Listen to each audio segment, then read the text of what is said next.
Media हमेशा TRP के पीछे ही नहीं भागती, कई बार आदेश हो तो टीआरपी से भी भागती है। Rahul Gandhi versus election commission में सबूतों का जखीरा देख करके मीडिया चुपचाप पलटी मार ली है। लग रहा अभी स्ट्रेटजी बन रही है, एक दूसरे से पूछ रहे हैं कि भाई करना क्या है।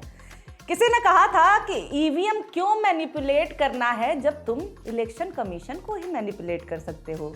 कहने वाला ऑब्वियसली विपक्षी ही था।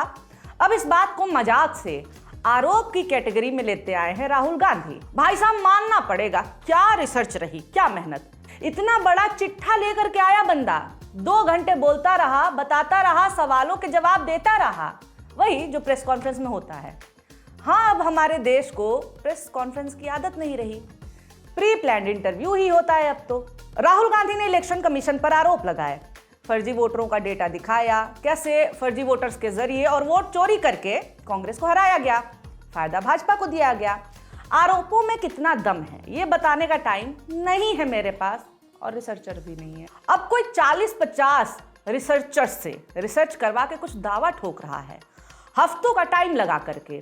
उसको फैक्ट चेक करने के लिए भी तो उतनी ही मेहनत करनी होगी ना, कि हम भी खाली एक ट्वीट मार के खुश हो जाएं। इतनी मेहनत करने की जरूरत है भी नहीं भाई, क्योंकि ये शो है टीआर फोबिया। यहाँ बात राजा की नहीं, उसके सैनिकों की जाती है कि नहीं। तो चलिए शुरू करते हैं। स्वागत है टीआर फोबिया के नए एपिसोड में, क्योंकि भैया डर का माहौल है। नमस्कार, आदाब, मैं हूं निवेदिता शांडिल्य और आप देख रहे हैं मॉलिटिक्स। मीडिया को ऐसी इलॉजिकल, नॉन बायोलॉजिकल बातें सुनने की आदत हो गई है कि कोई लॉजिकल बात कर दे तो। 3 दिन पहले का हाल बताती हूं। राहुल पे हर एंकर ने शो किया। राहुल के चाइना अंदर घुस आया है वाले दावे पर सुप्रीम कोर्ट ने कहा कि ऐसा मत बोला करो यार। एंकर्स को मजा ही आ गया, शो चल रहा। राहुल भारतीय नहीं। देखिए ये मोहतरमा का शो देखिए। दरअसल राहुल गांधी ने 2023 में भारत छोड़ो यात्रा के दौरान एक सेकंड रुको जरा, रुको। हाँ, रिवाइंड मारो। क्या बोला इसने? कौन सी यात्रा? भारत छोड़ो यात्रा के दौरान। मेरे कान खराब हैं या आपको भी वही सुनाई दिया? भारत छोड़ो यात्रा के दौरान। भाई मैं बता रही हूँ, स्लिप ऑफ टंग होता ना तो ये सुधारती। ये जानबूझ करके भारत जोड़ो यात्रा को भारत छोड़ो कह रही है। सही भी है, इस समय में भारत जोड़ने की बात करोगे तो भारत छोड़ना पड़ ही जाएगा। ये भगवान क्या जुल्म है। एक एंकरानी कम पड़ गई एजेंडे के लिए तो एजेंडा एक्सपर्ट को ही लेते आए। ऐश्वर्या का एजेंडा, इसकी ईमानदारी की मैं प्रशंसा करती हूँ जी। भाई पत्रकार होने की एक्टिंग भी नहीं करता, नाटक भी नहीं करता, शो का नाम ही रख दिया है एजेंडा। Good, I appreciate. जो अभी आप देख रहे थे पूछता है भारत में, वो कोई किसी कॉमेडी शो की क्लिप्स नहीं। कह रहा जो आपने देखा वो स्टैंड अप कॉमेडी नहीं है। पता है हमें यार, नहीं है स्टैंड अप कॉमेडी तो तुम्हारा ये शो है। We know, continue. Rahul Gandhi की वो घटनाएं हैं, बोलना भी नहीं आता इनको है। राहुल गांधी की घटनाएं क्या होती हैं? राहुल गांधी की घटनाएं। क्या राहुल गांधी सच में भारत की राजनीति करना चाहते हैं? राहुल गांधी ने तुमसे पूछा कि तू पत्रकारिता करना चाहता है? ये आदमी हरकतों की बात कर रहा है जिसका पूरा चैनल ही जू है, सर्कस है, एक से एक करतब करते हैं ये। चीख कर चिल्लाऊंगा, सॉरी और जोर से चिल्लाऊंगा। ये बात कर रहे हैं मजाक की, सीरियस दिखने की। या बाहें चढ़ा के प्रेस क्लब में ये बोलना कि ऑर्डिनेंस ये बिल फाड़ देना चाहिए, ये एक परिपक्व नेता की निशानी नहीं है। बाहें चढ़ा के राहुल बोलते हैं। भाई इस बात से गुस्सा है, खुद देखो क्या कर रहे हैं। देखो 1 मिनट का गैप तो ले लेता स्लीव्स चढ़ाने से पहले। क्या यार, पूरे शो में कभी बाल, कभी हाथ, कभी स्लीव्स चढ़ाने वाला आदमी कह रहा है कि स्लीव्स चढ़ा के क्यों बोलते हैं राहुल। या बाहें चढ़ा के। चुप, बिल्कुल चुप। कुल मिला करके आप मेरी बात का जिस्ट समझ गए होंगे। ड्रग्स वाले अर्नब से लेकर के फर्जी मास्टर साहब, सबने शो किया, इस पे बहस की। 3 दिन पहले तक राहुल के नाम पर खाने वाले, टीआरपी खाने वाले, जैसे ही राहुल गांधी ने कागज और सबूत दिखाते हुए ईसीआई के खेल पर सवाल उठाया, आश्चर्यजनक तौर से सन्नाटा नजर आया। ना मोदी जी का शो दिखाना अर्नब का, चिप वाली मैम ने केवल न्यूज सुनाया, केवल, कोई बहस नहीं, कोई ओपिनियन नहीं। जिसने नोट में चिप ढूंढ लिया वो राहुल का मुंहतोड़ जवाब नहीं ढूंढ पा रहा। गजबे है। हालांकि अभी भी कई ऐसे हैं जो अपमान के डर से ऊपर उठ चुके हैं। चश्मे देखे हो ना, अगली कतार में प्यादे होते हैं, हाँ वो होते ही कुर्बानी के लिए हैं। कुछ ऐसे ही हैं ये। फर्स्ट रहा ये राहुल गांधी के आरोप पर मैं आपको बता दूं, कर्नाटक के मुख्य निर्वाचन अधिकारी ने एक बकायदा चिट्ठी लिख दी है और कहा है कि राहुल गांधी से शपथ पत्र मांगा है। अबे यार, इतना चीख चिल्ला के ऑब्वियस सी बातें क्यों बता रहे हो? राहुल ने आरोप लगाया है तो इलेक्शन कमीशन कुछ तो करेगा ही ना। राहुल गांधी ने आज बहुत सी बातें करी हैं। अधिकतर बातें इलेक्शन कमीशन के मुताबिक वो अनर्गल हैं, फर्जी हैं, झूठी हैं। इलेक्शन कमीशन के हिसाब से राहुल की बातें झूठ हैं, अनर्गल हैं। अरे भाई सुनो, तुम्हें देख के लगता है कि बातें तुम्हें कम ही समझ में आती हैं, बट थोड़ा सा ध्यान देके सुन लो, क्योंकि गड़बड़ी का आरोप इलेक्शन कमीशन पे है तो इलेक्शन कमीशन खुद को बचाने के लिए कहेगा कि ये बात झूठ है। सच बोल दिया तो आरोपी से अपराधी में बदल जाएगा, है कि नहीं? कोई नहीं, मेरे में धैर्य है, मैं इस बालक बुद्धि को समझा लूंगी। मैं बृजमोहन अग्रवाल का रुख करता हूँ। बृजमोहन अग्रवाल। अमित जी, मैं बृजमोहन श्रीवास्तव हूँ। बृजमोहन अग्रवाल जी सांसद हैं। इतना गुस्सा लग गया, इतना कि अपने ही गेस्ट का नाम गलत बोल दिया। इतना गुस्सा ठीक नहीं यार। कभी कहते हैं इलेक्शन कमीशन को गाली देते हैं, कभी कोर्ट को गाली देते हैं, कभी मीडिया को गाली देते हैं। नहीं, गाली राहुल ने नहीं दी थी, वो कोई और था जो 2 शब्द बोल करके चला गया था।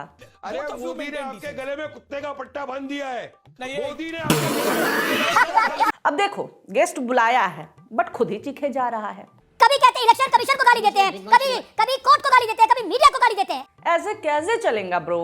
हाँ, मैं माफी चाहता हूँ, हाथ जोड़ के माफी चाहता हूँ। हाथ जोड़ के माफी मांगने की जरूरत तो है तुम लोगों को। सुप्रीम कोर्ट भी गलत हो गया है, इलेक्शन कमीशन भी गलत हो गया है, देश की जनता भी गलत हो गई है, मीडिया तो गलत है ही सालों से। हाँ, ये बात सही बोला। तुम लोग सालों से नहीं, 11 साल से गलत हरकतें कर रहे हो, to be specific. Congress party का मैं बहुत सम्मान करता हूं, लेकिन कांग्रेस का जो लेफ्टीकरण हुआ है वो कांग्रेस को समाप्ति की ओर लेके जा रहा है। उनके लेफ्टीकरण का तो पता नहीं, पर तुम्हारे राइटीकरण ने पत्रकारिता को बर्बाद कर दिया।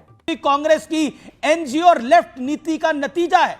एनजीओ नीति होता होगा कुछ। आपको कोई भी कुछ पढ़ा रहा है और आप बोल रहे हैं। जो सालों से एक पार्टी की लिखी हुई स्क्रिप्ट पढ़ रहा है वो वेल रिसर्च्ड डॉक्यूमेंट पढ़ने पर गुस्सा हो रहा है। लाजमी है, जिस आदमी की एजुकेशन ये है वो उस आदमी के ऊपर दूसरों का दिया बिना दिमाग लगाए पढ़ने का आरोप लगा रहा है, जिसकी एजुकेशन ये है। ये भारत है भैया, ये भारत। जब आप कन्हैया कुमार जैसे नेता को आगे करेंगे, आपको लगता है आपको वोट पड़ेगा? पक्ष वालों से प्यार और विपक्ष वालों को डांट, ये सवाल है। किधर से लग रहा है ये सवाल है? पब्लिक के मुद्दे उठाइए। पब्लिक के मुद्दे उठाए, पब्लिक के मुद्दे उठाए। इस शो में मुझे कितनी बार बोलना पड़ेगा कि ये बोल रहा है ये बात? ये मेरे कान में दर्द हो गया सुन सुन के। आगे बढ़ने से पहले एक मजेदार चीज शेयर करती हूं जो मुझे ट्विटर पे दिखा। एक ट्वीट दिखा मुझे, किसी ने कहा है कि ईसीआई के गड़बड़ झाले का सबसे बड़ा सबूत रूबिका लियाकत ने दिया है। मैंने सोचा है गद्दारी कर बे, फिर फोटो देखी।